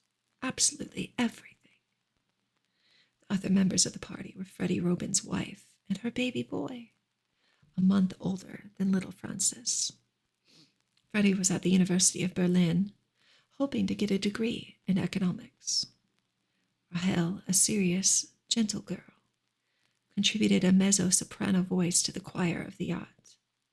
Also, she said in singing choruses, with 2 pianos, a violin, a clarinet, and Mr. Dingle's mouth organ. They could sail the Mediterranean in safety, being drawn to drown out the voices of any sirens who might still be sitting on its rocky shores. Chapter 7. If music be the food of love, play on. They were gathered in Lanny's studio in Bienvenue, which had been built for Marcel, in which he had done his best work as a painter. There were several of his works on the walls, and 100 or so stored in a back room. The piano was the big one which Lanny had purchased for Kurt Meissner, and which he had used for 7 years before going back to Germany. The studio was lined with bookcases containing the library of Lanny's great-great-uncle. Here were all sorts of memories of the dead and hopes of the living, with cabinets of music scores in which both kinds of human treasures had been embodied and preserved. Hansi and Bess were playing Tchaikovsky's Great Concerto, which meant so much to them. Hansi had rendered it at his debut at Carnegie Hall, with Bess and her parents in the audience, a critical occasion for the anxious young lovers. Next evening, they went over to Septschines to meet a distinguished company, most of the fashionable people who had not yet left the Côte d'Azur. The whole family went, including Irma and Rahel. Since it was only a 15-minute drive from Bienvenue, the young nursing mothers might have 3 hours and a half of music and societal life. But they mustn't get excited. The two of them heartened each other, making bovine life a little bit more tolerable. The feat they were performing was considered picturesque, a harmless eccentricity about which the ladies gossiped. The older ones mentioned it to their husbands, but the younger ones kept quiet, not wishing to put any notions into anyone's heads. No Rousseau in our family, thank you. Hansi and Bess played Lalo's Symphonic Espagnole, a composition in which audiences welcome, and which has to be the repertoire of every virtuoso, a melancholy and moving andante over which the ladies may sigh, a scherzando to which young hearts may dance over flower-strewn meadows. It was no holiday for Bess, who wasn't sure if she was good enough for this fastidious company, but she got through it all right and received her share of compliments. Lanny, who knew the music well, permitted his eyes to roam over the audience and wondered what they were making of it, behind the well-constructed masks they wore. What to them was the meaning of these flights of genius, these incessant calls to the human spirit, these unremitting incitements to ecstasy? Whose feet were swift enough to trip among these meadows? Whose spring was high enough to leap upon these mountain tops? Who wept for those dying worlds? Who marched in these triumphal processions, celebrating the birth of new epochs? The 30-year-old Lanny Budd had come to understand his world, and no longer cherished any illusions concerning the ladies and gentlemen at a soirée musicale. Large, well-padded matrons who had been playing bridge all afternoon and had spent so many hours choosing the fabrics, the jeweled slippers, the necklaces, brooches, and tiaras which made up their splendid ensemble. What fairy feet did they have, even in imagination? What tears did they shed for the lost hopes of mankind? There was Beauty's friend, Madame de Sarcy, with 2 marriageable daughters and an adored only son who had squandered their fortune in the gambling palaces. Lanny doubted if any one of the family was thinking about music. And these gentlemen, with their black coats and snowy shirt fronts in which their valets had helped to array them. What tumults of exultation thrilled their souls tonight? They had all dined well, and more than one looked drowsy. Others fixed their eyes upon the smooth, bare backs of the ladies in front of them. Close to the musicians sat Graf Hohenstaufen, monocled German financier, wearing a pleased smile all through the surging finale. Lanny had heard him tell Johannes Robin that he had just come from a broker's office, where he had got the closing New York prices, In this April of 1930, there was a phenomenon underway, which is being called the Little Bull Market. Things were picking up again, and the speculators were full of enthusiasms. Was the Graf converting Hansi's frenzied runs on the violin into movements of stocks and bonds? However, there might be somebody who understood, some lonely heart that hid its griefs and lived in secret inner happiness, someone who sat silent and abstracted after the performance, too shy to approach the players and thank them, who would go out with fresh hopes for a world which such loveliness had been embodied in sound. In any case, Hansi and Bess had done their duty by their hostess, a white-haired grande dame who would always seem wonderful to them, because it was her chateau near Paris that they had met and been revealed each to the other. Chapter 8. It was considered a social triumph, but it was not sufficient for young people tinged with all the hues between pink and scarlet. In the old town of Cannes, down near the harbor, dwelt members of depressed classes, among whom Lanny had been going for years, teaching his ideas in a strange, non-religious Sunday school, helping with his money to found a center for what was called workers' education. He had made many friends there, and had done all he could to break down the social barriers. As a result, the waiter in some fashionable cafe would say, "Bonsoir, camarade Lanny," when he got out of his car to enter the casino, or the Cercle Nautique, or some other smart place. He would be delayed by little street urchins running up to shake hands or even to throw their arms about him. What would these people feel if they knew that the famous violinist, who was Lanny's brother-in-law, had come to town and given a recital for the rich, but had neglected the poor? Unthinkable to go sailing off in a luxurious pleasure yacht without even greeting the class-conscious workers. Lanny's socialist friend Raoul Palma, who conducted the school, had been notified of the expected visit, and had engaged a suitable hall and printed leaflets for the little street urchins to distribute. When Hansi Robin played in concert halls, the rich paid as much as 100 francs to hear him. But the workers would hear him for 50 centimes, less than a cent and a half in American money. From the point of view of Hansi's business manager, it was terrible. But Hansi was a rich man's son, and must be allowed to have his eccentricities. Wherever he went, the word would spread, and working-class leaders would come and beg his help. He was young and strong, and wanted to practice anyway, so why not do it on a platform for this most appreciative kind of audience? Perhaps it was because they knew he was a comrade, and read into his music things which were not there.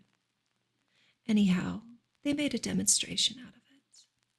They took him to their hearts. They flew with him upon the wings of song to the happy land of the future, where all men would be brothers, and poverty and war only an evil memory. Hansi played no elaborate composition for them. He performed no technical feats. He played simple, soul-warming music. The Adagio from one of the Bach solo sonatas, followed by Scriabin's prelude. Gently solemn, with very lovely double stopping. Then he added bright and gay things, Percy Granger's arrangement of Molly on the Shore. And when they begged for more, he led them into a riot with Bazzini's goblin dance. Those goblins squeaked and squealed, they gibbered and chattered. People who had never dreamed that such weird sounds could come out of a violin or anything else. And they could hardly contain their laughter and applause until the goblins had fled to their caverns, or wherever they go when they have worn themselves out with dancing.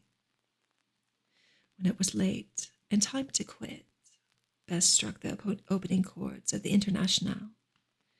It was the work of a Frenchman, in pink or scarlet or whatever shade in between. Everybody in that crowded hall seemed to know the words. It was as if a charge of electricity had passed through the chairs on which they sat. They leaped to their feet and burst into singing, and you could no longer hear the violin. Arise, ye prisoners of starvation. Arise, ye wretched of the earth. The workers crowded about the platform. and if Hansi had led them, they would have carried him, and Lanny, and Bess too, out to their car, and perhaps have hauled the car all the way up to the Cap d'Antibes.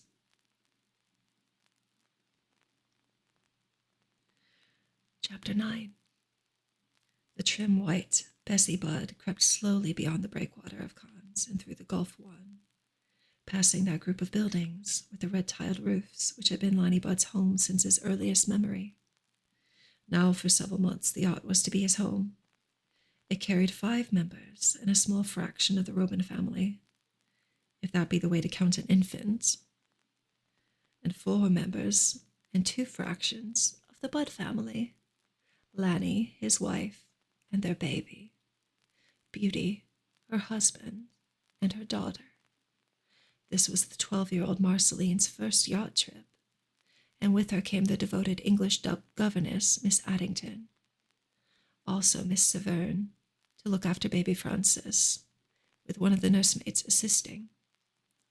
Finally, there was Madame Zazinski and, it was hoped, Tecumseh with his troop of spirits, requiring no cabin space. A windless morning, the sea quite still, and the shore quite close. The course was eastward, and the Riviera glided past them like an endless panorama. Lanny, to whom it was as familiar as his own garden, stood by the rail and pointed out the landmarks to his friends. A most agreeable way of studying both geography and history. Amusing to take the glasses and pick out the places where he had played tennis, danced, and dined. Presently, there was Monte Carlo, a little town crowded onto a rock. Lanny pointed out the Hotel of Zaharov, the munitions king, and said, "It's the time when he sits out into the sunshine on those seats." They searched, but didn't see any old gentleman with a white imperial. Presently, it was Menton, and Lanny said, "The villa of Blasco Ibanez."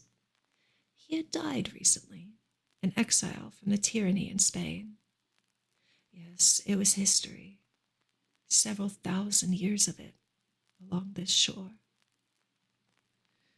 Then came Italy, the border town where a young socialist had been put out of the country for trying to protest against the murder of Mariani. Then San Remo, where Lanny had attended the first international conference after the Peace of Versailles. Much earlier, when Lanny had been 14, he had motored all the way down to Naples in company with a manufacturer of soap from Rubens, Indiana. Lanny would always feel that he knew the Middle Western United States through the stories of Ezra Huckleberry, who had carried little sample cakes of bluebird soap wherever he traveled over Europe, giving them away to beggar children who liked the smell but not the taste. Carrara with his marbles had reminded Ezra of the new post office in his hometown. And when he saw the Leaning Tower of Pisa, he had remarked that he could build one of steel that would lean further. But what good would it do? A strange coincidence. While Lanny was sitting on the deck telling stories to the Robin family, Lanny's mother and her husband had gone to the cabin of Madame Sinsinski to find out whether Tecumseh, the Indian control, had kept his promise and followed her to the yacht. The Polish woman went into her trance, and right away there came the powerful voice, supposed to be Iroquois, but having a Polish accent. Tecumseh said that a man was standing by his side who gave the name of Ezra, and the other name began with H, but his voice was feeble, and Tecumseh couldn't get it. It made him think of a butcher. No, the man that he cleaned said that he cleaned people, not animals. He knew Lanny, and he knew Italy. Ask Lanny if he remembered. What was it? Something about smells in the Bay of Naples, and about a man who raised angleworms. Mr. Dingle, doing the questioning, asked what that meant, but Tecumseh declared that the spirit had faded away. So there was one of those incidents which caused the psychical researchers to prepare long reports. Beauty thought of Ezra Huckleberry right away, but she didn't know that Lanny was up on the deck telling the Robins about him. Nor did she know how the Bluebird Soapman had cited the smells of the Naples waterfront as proof of that romance and charm in Italy were most fraudulent. But Lanny remembered well, and also that the gentleman from Indiana had told him about the strange occupation of raising angleworms and planting them in the soil to keep it porous. What were you going to make out of such an episode? Was Mr. Huckleberry really there? Was he dead? Lanny hadn't heard from him for years. He sat down and wrote a letter to be mailed at Genoa, not mentioning anything about spirits, but saying that he was on his way to Naples, planning to retrace the cruise of the yacht Bluebird. And did his old friend remember the drive they had taken and the smells of the bay? And how was the man who raised angleworms making out? Lanny added, "Let me know how you are. For my mother and I often talk about your many kindnesses to us." He hoped that, if Ezra Huckleberry was dead, some member of his family might be moved to reply.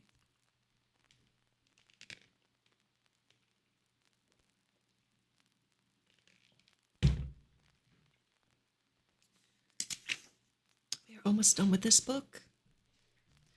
Chapter 10. They went ashore at Genoa to inspect that very ancient city.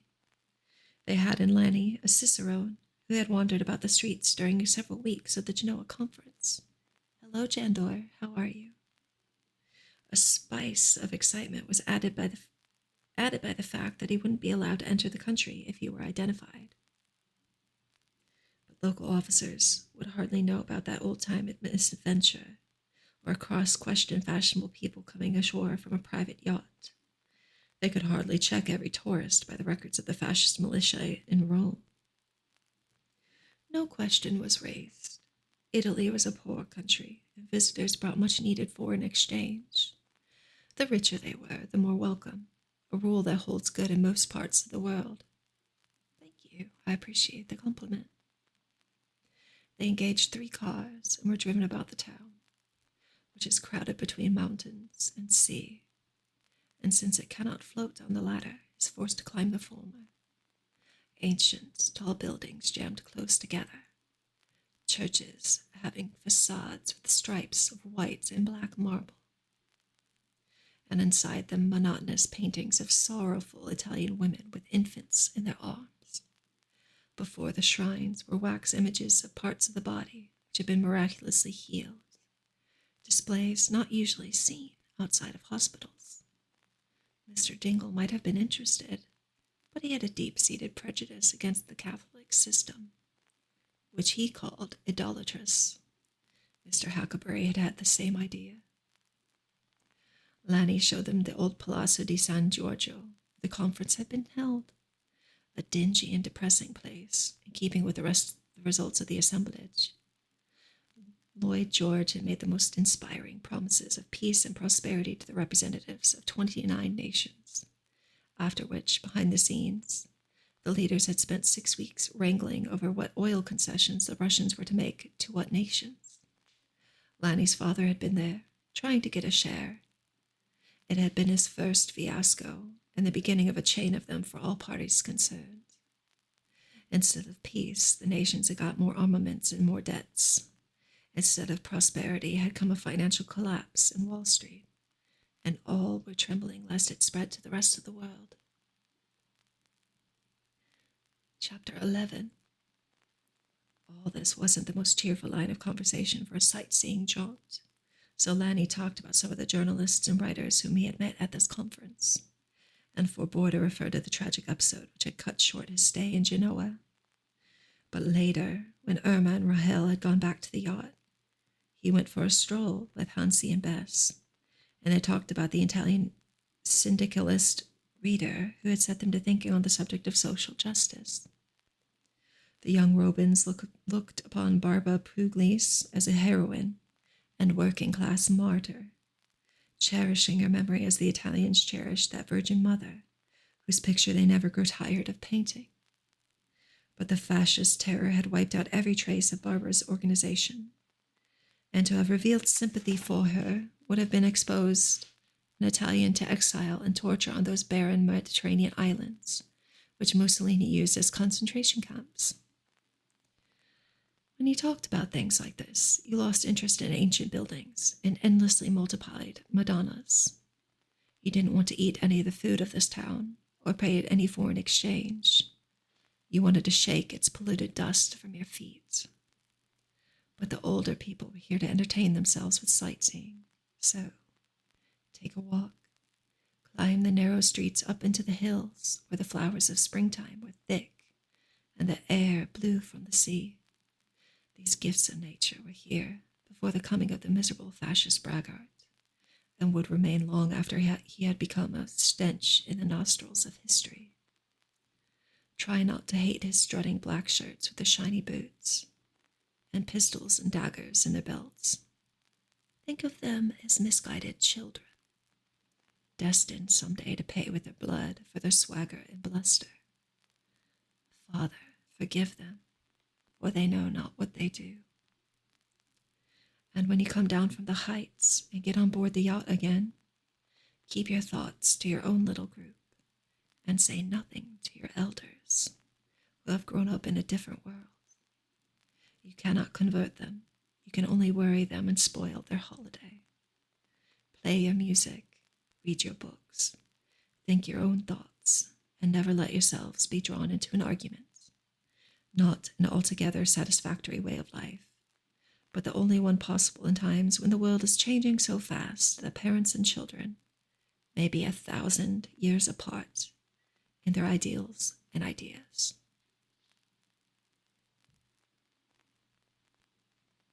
That is the end of Book 2 of Dragon's Teeth by Upton Sinclair. I'm rather enjoying this book. I do think it's an interesting book. It's just about people. And I find that fascinating. That it's just about people. Let us see. I should find somebody to raid, shouldn't I? And get my name out there. Let's see if there's another VTuber who's currently live.